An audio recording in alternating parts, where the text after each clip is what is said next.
Good morning student, welcome to CR International Online Study System. Today we will read the chapter number 4, name is air. आज हम chapter number 4 पढ़ेंगे जिसका नाम है air यानी कि वायु. देखिए बेटा, our earth is surrounded by a huge blanket of air called atmosphere. हमारी जो पृथ्वी है surrounded मतलब घिरी हुई है by a huge blanket. huge मतलब एक बहुत मोटी सी, एक बहुत बड़ी सी चादर से ऑफ एयर, वायु की एक बहुत बड़ी चादर से, कोल्ड एटमॉस्फेयर जिसे कि वायुमंडल कहते हैं. All living beings on this earth, पृथ्वी पर जितने भी लिविंग बीइंग्स हैं, डिपेंड ऑन द एटमॉस्फेयर, वो सभी एटमॉस्फेयर यानी कि वायुमंडल पर निर्भर करते हैं फॉर देयर सर्वाइवल, अपने जीवन के लिए. It provide us the air we breathe, ये हमें एयर प्रदान करता है, वायु देता है सांस लेने के लिए. And protect us from the harmful effect of the sun rays, और हमें प्रोटेक्ट करता है, हमारी रक्षा करता है. द हार्मफुल इफेक्ट, हानिकारक जो प्रभाव है, ऑफ द सन रेज, सूर्य की किरणों के. मीन्स सूर्य से आने वाली जो हानिकारक किरणें हैं उनसे भी हमें बचाता है. Without this blanket of protection, अगर हमारे पास सुरक्षा की ये चादर ना हो, we would be baked alive by the heat of the sun, तो ड्यूरिंग द डे, तो दिन के समय हम सूर्य से आने वाली हीट से जल जाएंगे. And get frozen during the night, और रात्रि के समय ठंड से जम जाएंगे या जम सकते हैं. So it is this mass of the air that has made temperature on the earth livable, अतः यह वह वायु राशि है जिसने पृथ्वी के तापमान को रहने रहित बनाया है. मीन्स अर्थ का जो टेम्परेचर है ना तो वो बहुत ज़्यादा है और ना तो बहुत ज़्यादा है, ना ही बहुत कम. मानव उसे सह सकता है. मीन्स ना तो यहाँ बहुत ज़्यादा गर्मी है कि मानव झुलस जाए, और ना ही इतनी सर्दी है कि मानव यहाँ जम जाए.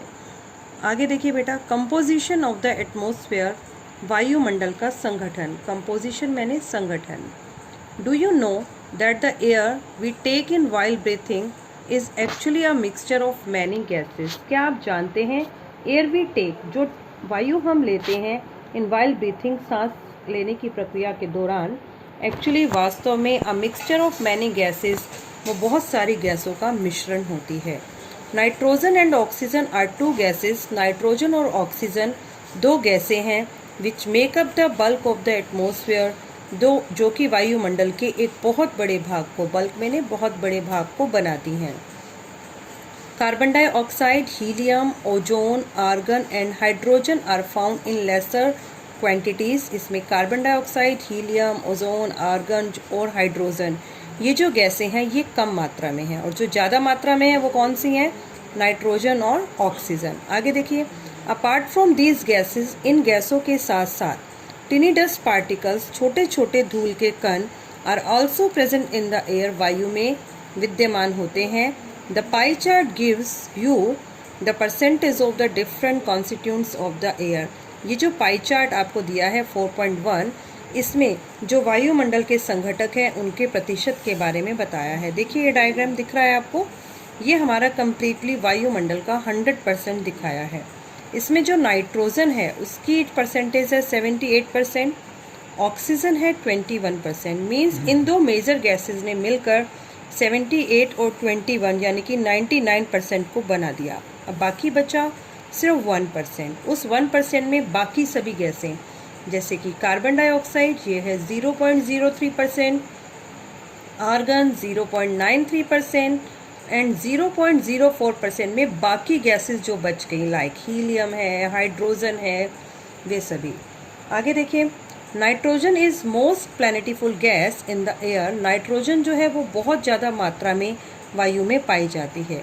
When we inhale we take some amount of nitrogen in our lungs and exhale it. जब हम सांस लेते हैं तो फेफड़ों में कुछ नाइट्रोजन भी ले जाते हैं और फिर उसे बाहर निकाल देते हैं. एक्सेल मतलब बाहर निकालना.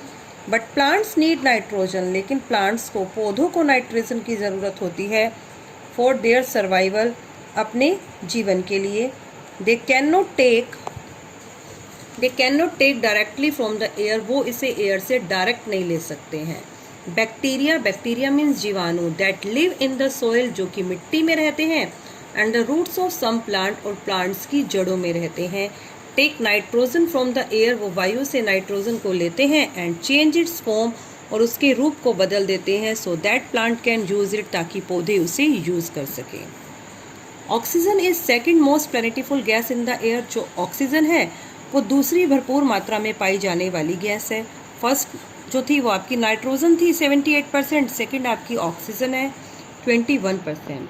Human and animal take oxygen from the air. मानव और एनिमल जो पशु हैं टेक ऑक्सीजन, वो ऑक्सीजन लेते हैं फ्रॉम द एयर, वायु से, एज ए ब्रेथ, जब वे सांस लेते हैं।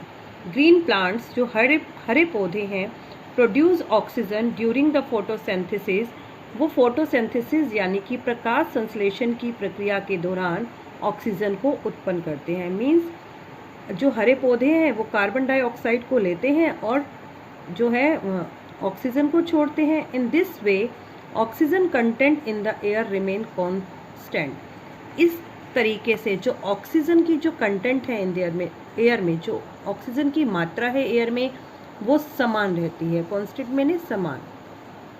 इफ वी कट ट्रीज, जब हम पेड़ों को काटते हैं, then this balance get disturb, तो जो उनका ये संतुलन है वो डिस्टर्ब यानी बिगड़ जाता है। Carbon dioxide is another important gas. Carbon dioxide भी एक दूसरी और इम्पॉर्टेंट गैस है। Green plants use carbon dioxide to make their food and release oxygen. Green plants जो हरे पौधे हैं यूज कार्बन डाइऑक्साइड, वो कार्बन डाइऑक्साइड का इस्तेमाल करते हैं टू मेक देयर फूड, अपना भोजन बनाने के लिए, एंड रिलीज ऑक्सीजन, और ऑक्सीजन को रिलीज करते हैं, ऑक्सीजन को छोड़ते हैं। ह्यूमन और एनिमल्स रिलीज कार्बन डाइऑक्साइड, और जो मानव और पशु हैं वो कार्बन डाइऑक्साइड को रिलीज करते हैं। The amount of carbon dioxide released by the human और animal seems to be equal to the amount used by the plant, which make a perfect balance.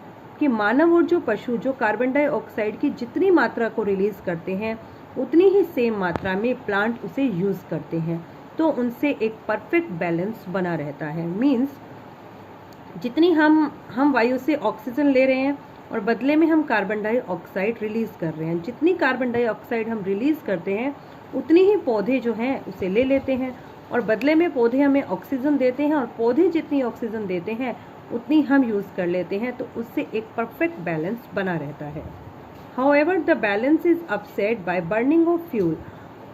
किंतु या अतः जो बैलेंस है, जो संतुलन है, फ्यूल्स के जलने से यानी कि ईंधन के जलने से ये बैलेंस जो है वो अपसेट यानी कि बिगड़ सकता है। Such as coal and oil, जैसे कि कोयला और ऑयल। ऑयल में हो गया आपका पेट्रोल, डीजल, लाइक केरोसिन, ठीक है। जब ये जलते हैं तो इनसे बहुत ज़्यादा मात्रा में कार्बन डाइऑक्साइड निकलती है।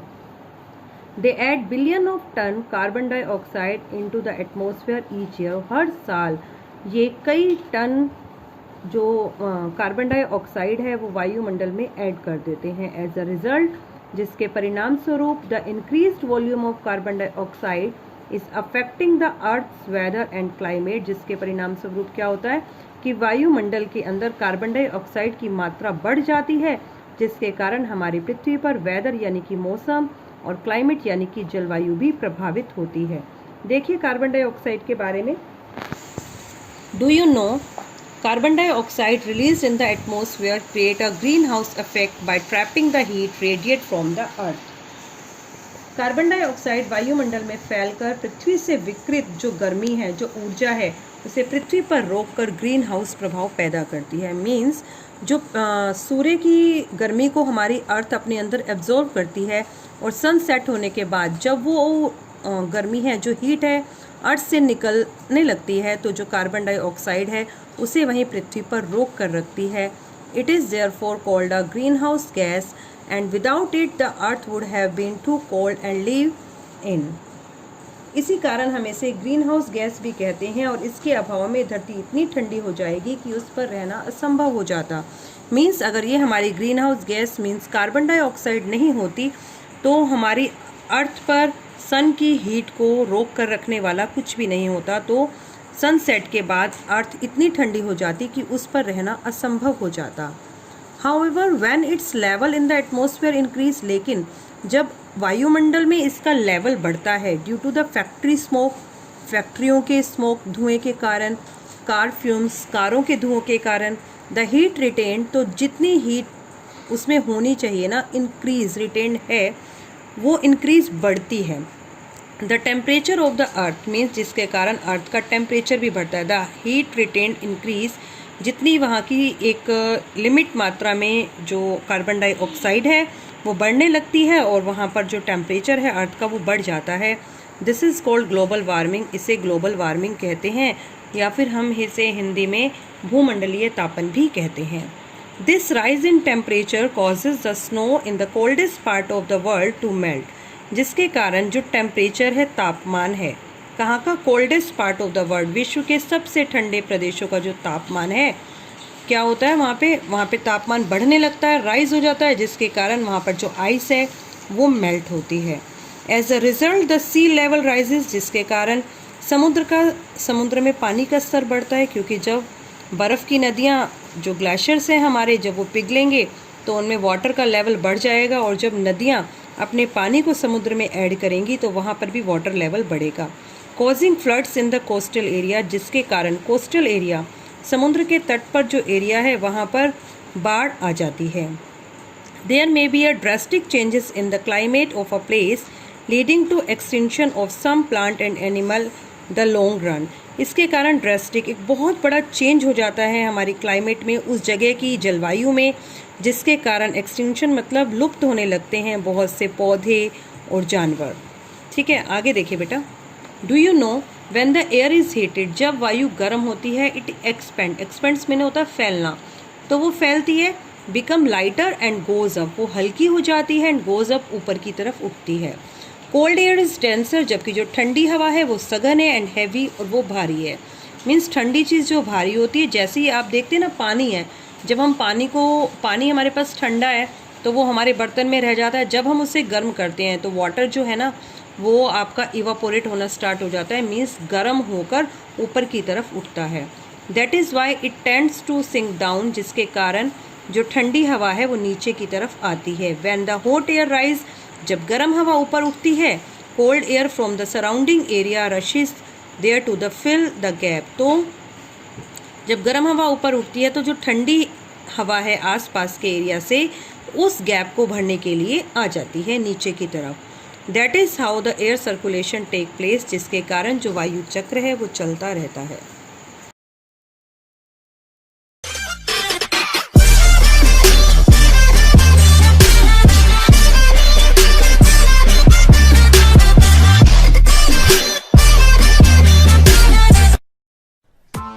Press the bell icon on the YouTube app and never miss another update.